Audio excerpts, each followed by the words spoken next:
Panitia khusus Pansus Hak Angket DPRD Kabupaten Pati langsung menggelar rapat usai Bupati Pati Sudewo didesak mundur dari kursi kepala daerah pada Kamis 14 Agustus 2025. Hasilnya, Pansus menemukan 12 poin dugaan pelanggaran dan 22 tuntutan pendemo di hari sebelumnya. Poin-poin itu akan dikaji lebih mendalam. Wakil Ketua Pansus Joni Kurnianto mengatakan poin yang disoroti adalah surat peringatan ketiga dari Badan Kepegawaian Negara atau BKN terkait penunjukan Direktur RSUD Dr. Soewondo Pati yang tidak diindahkan Bupati Sudewo. Lalu laporan pemberhentian 220 pegawai secara sepihak tanpa pasangan bagi yang telah bekerja hingga 20 tahun.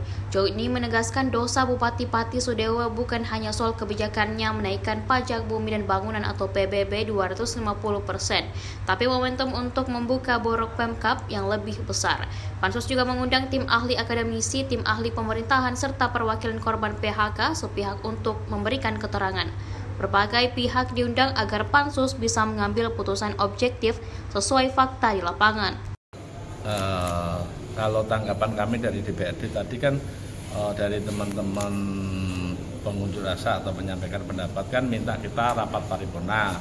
Ya, kemudian pada hari ini juga kita ditunggu oleh masa tadi kita melakukan rapat paripurna yang dihadiri 42 orang dari 50 orang anggota DPRD ya. Kemudian tadi ya dalam rapat paripurna itu karena sesuai dengan tatip DPRD maupun PP nomor 12 tahun 2018 ya. Itu kalau kita mau merubah jadwal atau rapat yang ada di DPRD kan melalui rapat paripurna. Tadi kita dahulu telah perubahan jadwal rapat paripurna. Yang mana tadi pada saat kita rapat paripurna diusulkan dari beberapa anggota DPRD yang terdiri dari beberapa fraksi, ada 8 pengusul untuk dibentuknya hak angket. Kemudian tadi sudah kita bentuk hak angket yang terdiri dari 15 orang anggota dan sudah dibentuk personelnya, siapa ketua, ya kemudian wakil ketua, sekretaris dan anggotanya.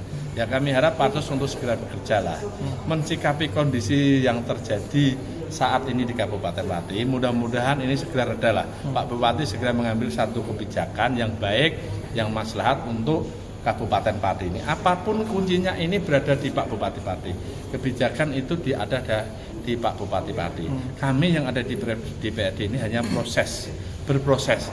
Tentunya nanti yang menentukan juga dari pusat Mas ya. Kalau kebijakan yang diambil dalam waktu dekat untuk meredam masa situasi tentunya adalah dari Pak Bupati Pati. Oke, tapi terlepas dari mekanisme yang kemudian sedang dilakukan oleh DPRD bahwa tuntutan massa adalah meminta DPRD ini untuk melengsarkan Bupati.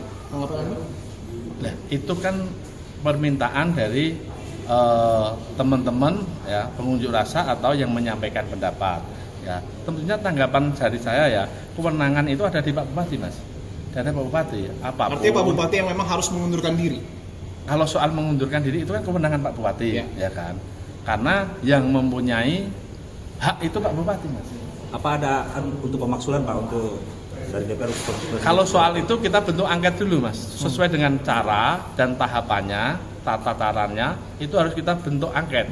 Kalau soal pemajulan nanti kita bentuk angket, kemudian kita bentuk pansus, ya pansus bekerja sesuai dengan aturan, sesuai dengan regulasi yang ada, diberi waktu paling lambat 60 hari untuk bekerja. 60 hari untuk bekerja, paling lama lah itu lah. Mudah-mudahan tidak sampai 60 hari pansus sudah dapat menyimpulkan untuk dikirim kepada Mahkamah Agung, kemudian Mahkamah Agung kembali kepada DPRD, keputusannya kayak apa, itu nanti baru kita tunggu. Pak, mengenai desakan yang 6 hari itu Pak, desakannya 6 hari harus selesai. Ya, tetap kita serahkan pada Pansus, Mas. Ya, Pansusnya nanti bekerja bagaimana. Mudah-mudahan Pansus bekerja siang malam lah, mulai dilakukan pembahasan, mengundang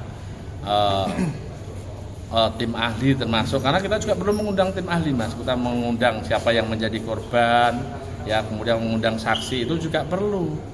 Ya, tidak serta-merta terus Pansus bekerja rapat memutuskan, tidak bisa, Mas. Kita harus punya bukti-bukti apa yang dilakukan yang menjadi kebijakan Pak Bupati ini melanggar ya sumpah janji jabatan atau tidak, melanggar hukum atau tidak, itulah sebagai penentu nantinya. Ketua ya. Pansusnya tadi siapa, Pak?